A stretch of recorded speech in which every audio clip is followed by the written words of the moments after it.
When Duchess Sophie arrived at a seemingly ordinary charity event, no one expected her to shatter years of royal silence.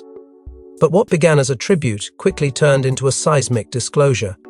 In a quiet aside picked up by a hot mic, Sophie uttered the unthinkable that Queen Elizabeth had ranked Catherine above every royal, including Camilla, Anne, even Charles. The words weren't accidental, they were deliberate. And they have set Buckingham Palace ablaze. Before we go deeper into what this really means for the royal family, make sure to subscribe so you don't miss a single update. For a few suspended seconds, the room remained unaware that history had just cracked open. Sophie's words slipped into the air quietly, almost gently, but their impact was anything but soft.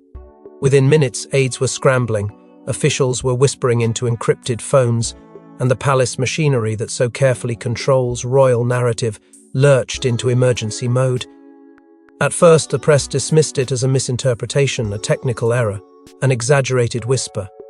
Yet disbelief dissolved rapidly as verification began to spill in from places no journalist could manufacture. Senior correspondents, retired courtiers, and longtime palace watchers all began to say the same thing in hushed tones. Sophie had not misspoken. She had revealed something that had been buried on purpose. Behind the scenes, the panic was immediate and ferocious. Phones rang through the corridors of Buckingham Palace deep into the night as attempts were made to contain what could no longer be contained.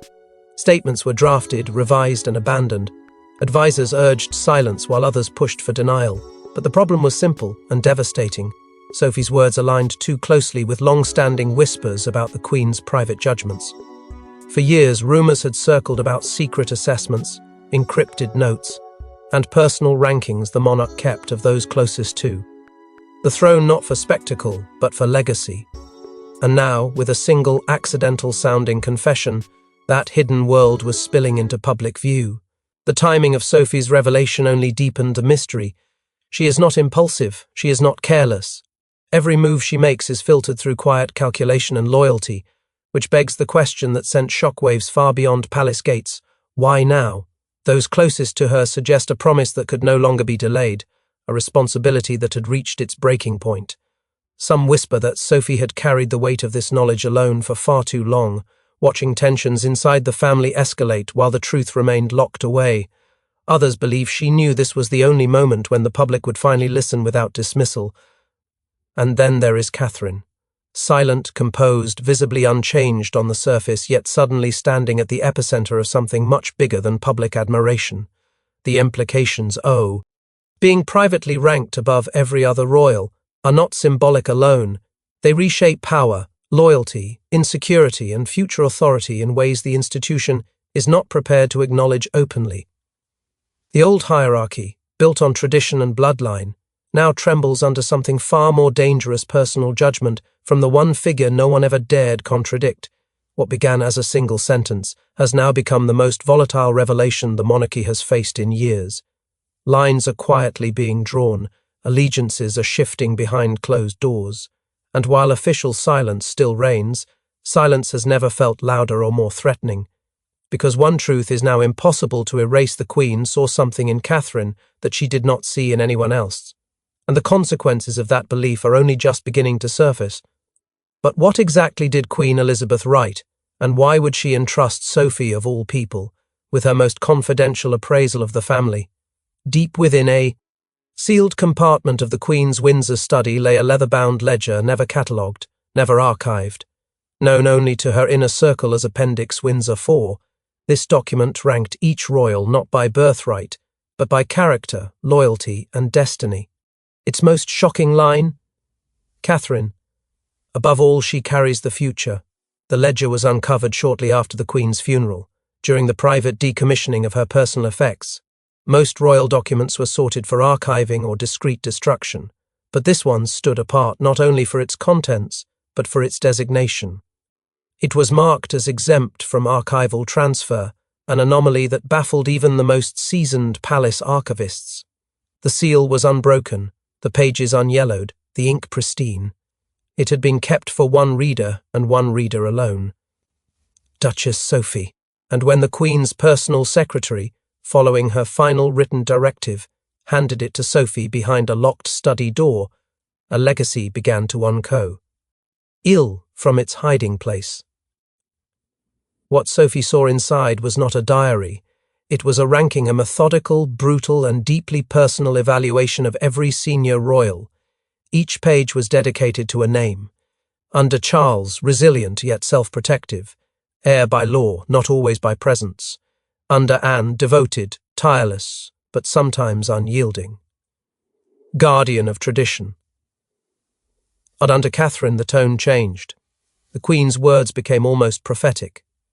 Catherine, above all, composure under fire. No, silence is not absence. She walks where the crown must go next. The annotations weren't scattered thoughts. They were judgments formed across decades. Observations grounded in scrutiny no one else could perform. The Queen had drawn comparisons as she always did. Next to Catherine's name she had scribbled Diana's empathy, but unshaken, Elizabeth BL's steel but softer, and alongside those, one chilling note, when they turn inward, she will hold outward. It was clear that the Queen had no written this document for Catherine's benefit, nor for the public. It was for the reckoning that would come after her death, a time when the monarchy would flail and direction would be scarce. Catherine was not merely praised, she was positioned. Sophie, who had spent years earning quiet trust rather than public glory, sat in silence with the document for over an hour. According to sources close to the inner circle, she neither wept nor smiled. She closed the ledger, asked for a secure case, and said only one thing: it will be read when it must. That moment became a quiet crossroads. For Sophie had seen the weight of Elizabeth's final will, not the legal documents, but the legacy she had carved in silence. And Sophie understood her task was not just to keep it, but to release it when silence became betrayal. But the royal family had always projected unity. Until now. Sophie's revelation pierced a delicate silence, and Camilla's reaction would mark the first tremor of internal collapse. The moment Camilla heard Sophie's words, royal aides claim she slammed her emerald ring on the nearest desk and muttered, this was not her throne to take. Behind palace walls, a Cold War reignited, one that pits the past against the future, tradition against transformation, and Camilla against Catherine. Once again, within hours of the revelation, tension between Clarence House and Adelaide Cottage thickened into something palpable. Doors once left open between teams were now quietly shut. Coordinators who previously worked fluidly across the two households began operating under strict lines of communication. Camilla's inner circle was reportedly livid, not only at the nature of the leak, but at the fact it came from Sophie, someone they once considered harmless, loyal, predictable. But it wasn't just the leak, it was the sting of truth behind it. Elizabeth's words, if taken at face value, did more than elevate Catherine, they dethroned Camilla in spirit. Not even Coronatio. Enoil could compete with the ghost of Elizabeth's judgment. For Camilla, the betrayal was twofold. First from a fellow senior royal, and second from the late Queen herself. According to multiple sources inside the court, Camilla had long feared that Catherine was the quiet favourite, a suspicion she fought to suppress, but one that now echoed in the Queen's own handwriting. In private, Camilla reportedly called the Queen's confidential assessment a personal attack masked as legacy, claiming that the monarch had never fully accepted her, despite public displays of unity. She viewed this document not as a neutral reflection, but as a final rejection, one that would haunt her reign indefinitely. But Camilla's fury didn't remain behind closed doors. In a classified meeting with two senior courtiers and a royal press advisor, she allegedly demanded a formal statement clarifying that no ranking system ever existed, that Sophie's claim was misinterpreted, and that no royal was held above other. The meeting ended in deadlock. Camilla's team wanted a full-throated dismissal. The others refused, citing the risk of igniting a bigger media storm. What stunned them most, however, was what came next: William's intervention. William, when asked if he would support a joint statement to diffuse the fallout, reportedly said, "The Queen spoke. That's her legacy. I won't rewrite it." With that, he signalled something deeper, that the institution could no longer be protected by erasure. The truth, once known, could not be unspoken. And perhaps more shockingly, He had made a choice not to protect Camilla's place within the firm's fragile hierarchy. His allegiance was clear, and it stood firmly behind Catherine. The tension has grown so intense that whispers inside the palace now suggest Camilla may be weighing an unprecedented retreat from certain ceremonial roles, not an abdication, but a quiet withdrawal. No statement has confirmed it, no event has been skipped, but the mood ends. Clarence House has shifted into something colder, more defensive. Camilla, once seen as steady if controversial, is now adrift within the very institution she fought to belong to. Yet Camilla was not the only royal shaken. Princess Anne, often seen as the monarchy's moral compass, reportedly confronted Sophie in private with a single chilling question. In a candlelit corridor of Balmoral, Princess Anne approached Sophie with the weight of decades behind her stare. "You've lit a fire that can't be contained," she said. According to insiders, Anne offered Sophie a stark choice: retract or prepare for consequences. But Sophie's response would be even more defiant. For Anne, the revelation was not just unexpected, it was personal. She had long believed herself the silent custodian of her mother's legacy, the enforcer of discipline in a family often teetering between scandal and stability. She had carried Elizabeth's expectations like sacred scripture, honouring them through duty, declarations.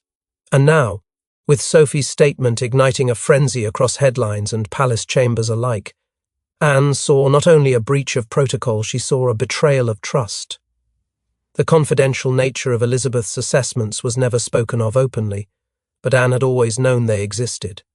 What she never expected was that someone outside the core of succession would be the one to unveil them. The bond between Anne and her mother was unlike any other. It wasn't soft, it wasn't performative. It was iron-bound, forged through decades of joint service, quiet strength and unshakable responsibility. Elizabeth had confided in Anne when others wavered. She had relied on her not for emotion but for clarity. So to Anne, Sophie's sudden decision to publicise the Queen's final rankings felt like a violation of a sacred compact, one that should have remained untouched, unread and unspoken. She confronted Sophie not with rage, but with something more potent, quiet judgment, the kind that doesn't scream but crushes with stillness. But Sophie didn't flinch. According to a palace aide who witnessed the exchange, her reply was steady, near whispered. This is what she wanted seen eventually. And with that, the unspoken tension between two of the monarchy's most dutiful women snapped. For the first time, the balance of power between Anne and Sophie shifted. Anne, who once held silent superiority by lineage and legacy, now stood across from someone chosen to carry a message Elizabeth had never entrusted to her. And Sophie, for all her years in the background, suddenly held influence no title could define. The consequences were immediate, if not public. Anne withdrew from several internal briefings. Her tone in High Council meetings grew sharper, more distant. She began spending increased time at Gatcombe, away from courtly activity. But perhaps most intriguing were the whispers that followed, that Anne, too, possessed sealed writings from the Queen. Separate from AP, Appendix Windsor IV, hidden elsewhere, and addressed to a future crisis yet to come. If Sophie had delivered one part of Elizabeth's judgment, could Anne be holding another one that might shift the story yet again? The rift between them now stretches beyond personal disappointment. It speaks to a deeper reckoning within the monarchy, one in which loyalty is no longer measured by silence and legacies are no longer protected by secrecy. In this emerging storm, younger figures like Lady Louise and Prince George are no longer shielded, they are being drawn in. The rules are changing, the alliances are shifting, and what once lay buried beneath generations of restraint is beginning to rise to the surface, piece by piece. As Anne retreated into silence, another royal figure was quietly preparing a move that would escalate this feud into a full-blown war over Elizabeth's final intentions. While the court fractured, William stood still not as heir, but as a grandson. In a private address "O senior aides," William declared, "I trust what my grandmother saw. I won't erase her truth." With those words, he aligned himself with Catherine's legacy and drew a bold line against those questioning. The pressure to remain silent had been immense. As Camilla's camp scrambled to downplay the revelations and Anne withdrew into guarded distance, William found himself in the eye of the storm, a position he never sought, yet could no longer avoid. For weeks, he had said nothing publicly. But behind closed doors, those closest to him knew the weight he carried was not political, it was personal. Because unlike others, William didn't need confirmation that the document existed. He had seen it. Not the full ledger, perhaps, but enough. In the final months of Elizabeth's life, grandmother and grandson shared a string of conversations so intimate, so deeply charged, that aides were often asked to leave the room entirely. It was in those moments, sources say, that Elizabeth subtly laid out her hopes not in commands, but in careful language, in knowing glances, in the kind of coded legacy only the two of them could understand. She had hinted that Catherine's role would extend far beyond the expected, that when others faltered, she would rise. William, torn between the rigid expectations of monarchy and the raw truth he had now inherited, began to see the future through his grandmother's eyes. And that vision came with a cost. Behind the palace facade, the emotional toll began to show. William was forced to choose between stability and honesty, between appeasing a crumbling internal order or defending the legacy of the only woman who ever saw the crown not as a symbol of control, but of care. It was not just about Catherine anymore. It was about truth, memory, and standing firm in the storm of manufactured denials. And so, when the pressure reached its peak, William made his move. He gathered his core staff, locked the door, and said the words that would reset the sea. Ours of the entire institution, we do not correct the truth. We honour it. From that moment forward, Catherine was no longer merely the Princess of Wales. She was the bearer of a prophecy sealed by the Queen herself. And while William never released the assessment or confirmed it outright, his refusal to dispute it spoke louder than any royal statement. But his position came at a price. Relations with Camilla became strained to the point of irreparability. Once delicate interactions now bordered on icy detachment. Protocols were revised to avoid overlap. The two rarely appeared alone in the same room again. And yet, within this frost, a quiet ally emerged, Prince Edward. Edward, always the quiet strategist, offered William quiet counsel and logistical backing. He too had seen documents the public never would, and in them he saw the same theme repeating, that Catherine was not an accessory to the crown's future, but its foundation. Together, William and Edward formed a silent alliance that began shaping internal decisions behind the curtain, a power block. That didn't scream or fight, but redirected the monarchy's spine toward truth. But while William defended, the world demanded more. Was the document real? Why was it hidden? And what exactly did it say about the future of the monarchy? After weeks of mounting pressure, a leaked excerpt from Appendix Windsor 4 surfaced. What it contained shocked even the most seasoned royal observers. In it, Queen Elizabeth referred to Catherine as the soul of the crown's next generation, ranking her above all others for restorative presence, moral clarity, and sovereign grace. The leak didn't come through a scandal or smear campaign.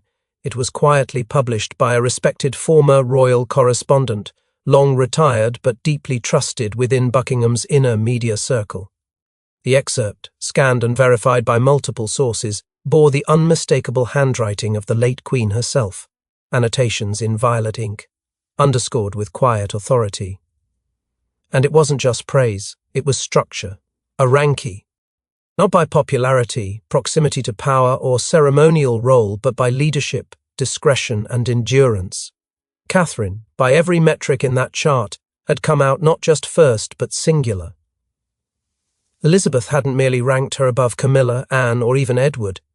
She had marked Catherine with a quiet crown of expectation that no other name touched. The full depth of the assessment unravelled with eerie precision. Under courage, under pressure, Catherine was listed with the note impenetrable in chaos. Under constitutional discipline, Elizabeth had written knows when to wait, when to rise, knows the difference between presence and noise. And in one final line, Elizabeth had added, as if summarizing a lifetime of observation, she is not an heir, but she is the answer. The implications were staggering. This wasn't a private affection. This was institutional foresight, a verdict issued by the monarch herself, sealed away from public view until now. The reaction was immediate. ND thunderous. Social media platforms ignited with a flood of emotion tributes, theories, analysis most centering on one emerging theme, that Elizabeth had chosen Catherine, not just for now, but for the ages. Hashtags like #QueenNew and #CatherineChosen surged into prominence, and suddenly the narrative the palace had tried to contain was beyond anyone's control. Within hours, broadcasters reassembled royal panels, morning programs broke their schedules, headlines stopped hedging their language. The monarchy was no longer just shifting. It was reorienting itself around a single axis, Catherine. Ma'am, shocking still was the response from Parliament, or more accurately, the lack of one. No statement from the palace, no denial, no correction, just silence. And within that silence, a louder truth emerged that the crown, by its very nature, was allowing this to stand. The old order, so dependent on tradition and hierarchy, was giving way to something more intangible, but far more powerful, earned reverence.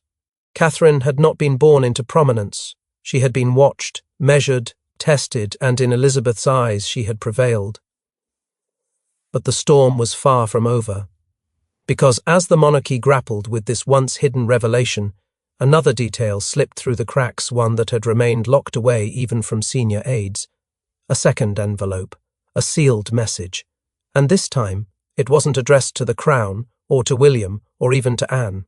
It was addressed directly to Sophie, with Catherine's name underlined twice. And just when the monarchy seemed to be adjusting to this new truth, a second, sealed envelope emerged, this time addressed directly to Sophie, with Catherine's name underlined twice. Buried deep in a private drawer at Bagshot Park was a sealed letter addressed to Sophie, "For a time you will know." Its content, revealed just days ago, contained one line in the Queen's unmistakable script: "When the world needs clarity, let them know whom I rusted most," and beneath it Catherine's name. The letter wasn't discovered during a search for secrets. It appeared during a routine estate review, one of many administrative follow-ups conducted months after Elizabeth's passing. A senior assistant cataloguing personal effects came upon a small envelope marked with a subtle gold crest and handwritten initials. Its contents were not lengthy but devastatingly direct. For Sophie, who had waited in silence since the events triggered by the Windsor Ledger, this wasn't a surprise. It was a confirmation. Elizabeth had always been deliberate with her timing. She believed in the rhythm of history, the poetry of silence before revelation. And in Sophie, she had planted a final fuse not meant to destroy, but to illuminate. Those closest to Sophie say she sat with the letter in quiet sorrow for hours, fingers trembling not from fear, but from the heartbreak of finally knowing the burden she had carried had reached its moment of release. For over a year she had guarded the Queen's ranking, weathered confrontations, and watched the institution wrestle with truths it refused to admit. But this letter was different. It wasn't an evaluation, it was a declaration, the Queen's final unambiguous statement. It wasn't left in a vault. It wasn't buried in policy. It was sent to Sophie alone with only one instruction: reveal it when clarity is needed. And clarity had never been more absent from the monarchy than now. With public confidence shaken, factions forming behind closed doors, and Catherine caught between reverence and resentment, this was the moment the Queen had foreseen. The unveiling of the letter did not come with press releases or televised statements. It was leaked strategically, precisely, through a trusted media figure who had once been invited to Elizabeth's private Christmas luncheons. The message: Catherine was not only ranked, she was trusted. And not just in ceremony or service, but in legacy. Suddenly, media narratives shifted. Even formerly skeptical outlets began revisiting past footage with a new lens, noting Catherine's discretion, her poise, her quiet authority, in rooms full of chaos. Profiles began referring to her as Elizabeth's silent successor, not in title, but in spirit. The British public, weary of scandal and internal strife, began leaning into this emerging story. Polls surged, op-eds demanded answers. Analysts began questioning whether a constitutional precedent had been quietly set, one not written in law, but in trust. This wasn't succession through blood or titles. It was succession by merit, by integrity, by presence. And at its heart stood not a proclamation, but a handwritten note, simple, stark, eternal. Elizabeth had known the monarchy would one day need a beacon, and in Sophie she had chosen the guardian of that light. As the world digested Elizabeth's haunting foresight, a quiet but powerful figure re-entered the scene, Princess Beatrice, carrying with her a personal memory that could no longer be silenced. Princess Beatrice, always reserved, broke her silence with a single story. On a late afternoon at Sandringham, Elizabeth once whispered, "One day it will be Catherine who steadies them all. That mome." NT locked in Beatrice's memory for years, now adds the final confirmation that this ranking wasn't political, it was prophetic. Beatrice had never sought the spotlight. She had always danced delicately between royal duty and private life, loyal to both tradition and progress without ever stirring division. But when the Queen's assessment was leaked, when Sophie's letter emerged, and when public speculation erupted into a national reckoning, Beatrice knew the time had come to share what she had carried in silence. That afternoon at Sandringham was meant to be ordinary, just a cup of tea between grandmother and granddaughter. But out of nowhere, Elizabeth placed her hand on Beatrice's and spoke with startling clarity, not in riddles, not in generalities, but in a deliberate, measured whisper. One day it will be Catherine who steadies them all. The weight of that moment never left her. What stunned even the most seasoned observers wasn't just the memory, it was its timing. Beatrice H. had remained neutral throughout the turmoil. Even as Camilla simmered, Anne recoiled, and William drew lines. She understood the sensitivities on both sides. Her loyalty had been to the institution as a whole. But now, with the crown facing an identity crisis, and the Queen's legacy being fought over like disputed inheritance, Beatrice's voice landed like a gavel. It wasn't loud, it wasn't calculated, it was pure. The Queen knew what storms were coming, she said in a trembling interview, and she knew who could stand through them. Catherine's reaction to Beatrice's account was private but deeply felt. Insiders say she was moved not by the words themselves, but by who chose to speak them.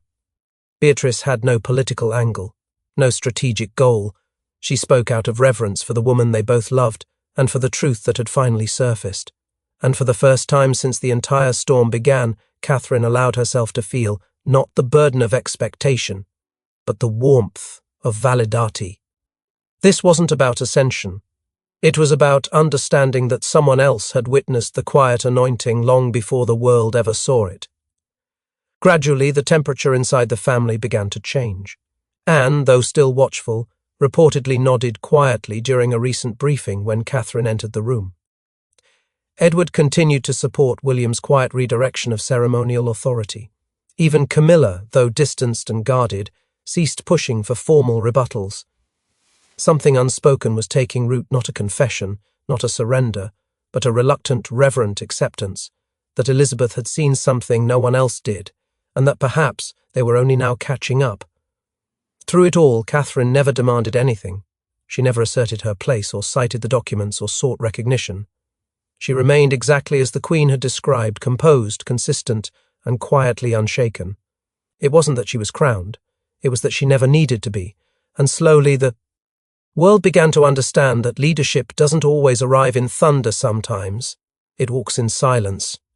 But as the monarchy braces for a new dawn shaped by Elizabeth's vision, one final twist remains buried in the Queen's diary under a single code name, Clarion. A single word, Clarion, repeated 13 times in Queen Elizabeth's final diary. Investigators now believe it referred to a long-term succession strategy involving Catherine as not just Queen, but guardian of the crown's very soul. This wasn't favoritism. It was succession by essence, not bloodline. For months, royal analysts had speculated about the Queen's repeated use of obscure language in her private diaries, but it wasn't until the emergence of the final notebook, locked in Windsor's private library and accessed only under a restricted seal, that the repetition became too deliberate to ignore. Clarion, a word once associated with a medieval war trumpet. But to Elizabeth, it seemed to signal something far more strat. Egic, almost spiritual, a coded call to arms, not for battle, but for renewal. Every instance of the word was found near entries about internal conflict, instability, or personal reflections about the crown's survival beyond her lifetime. And in each of those entries, one name followed closely: Catherine. This wasn't a code name chosen in jest. Clarion became, in hindsight, a symbolic cipher through which Elizabeth built a shadow plan, a monarchy led not by rigid hierarchy, but by moral continuity. Where others saw Catherine's silence as passive, Elizabeth saw preservation. Where others assumed she was waiting, Elizabeth believed she was watching. Catherine's increasing presence at state functions in Elizabeth's final years now feels less like coincidence and more like premeditated positioning. Invitations that bypassed protocol, closed-door briefings, sudden deference from senior staff, each was part of a quiet orchestration that now reveals itself as nothing short of a transfer of spirit. Authority. Sophie, as messenger, was not merely a vessel for these revelations, she was part of the design. She was chosen not for her title, but for her restraint, her capacity to hold truth without vanity. She would carry the whispers, the sealed letters, and the Queen's final cues until the time came for the crown to need a different kind of compass. And that time, clearly, is now. In every crisis Catherine has faced, personal, political, or public, she has never faltered. Not once. And Elizabeth saw in that not just discipline, but divine steadiness. She knew storms were coming. She prepared not a shield, but a light. The deeper question now echoes in Parliament chambers, family halls, and even public debate. Did Elizabeth know the monarchy would need saving? And if so, was this entire arc Appendix Windsor 4? Sophie's letter, Beatrice's memory, and now the Clarion entries constructed as a blueprint for survival. A monarch doesn't draft contingency plans for moments of peace. She does it when she fears the ground will shift beneath the very institution she has spent a lifetime upholding. And Elizabeth, with the weight of 1,000 years on her shoulders, did what no one expected. She prepared not a successor, but a guardian, not to claim power, but to protect its purpose. As Catherine steps forward, still understated, still unassuming, the silence around her is no longer misunderstood. It is understood for what it has always been: authority earned not by blood, but by belief. Elizabeth didn't just believe in her, she built a kingdom around her. The crown may still belong to the line, but the spirit of the monarchy, its direction and its dignity, now rests in the hands of one woman, one name, one Clarion. And now the world watches as Catherine stands not in the shadow of the crown, but as the one chosen by the Queen herself to carry it forward. Thanks for watching. Please don't forget to like and subscribe, and we will see you in next one.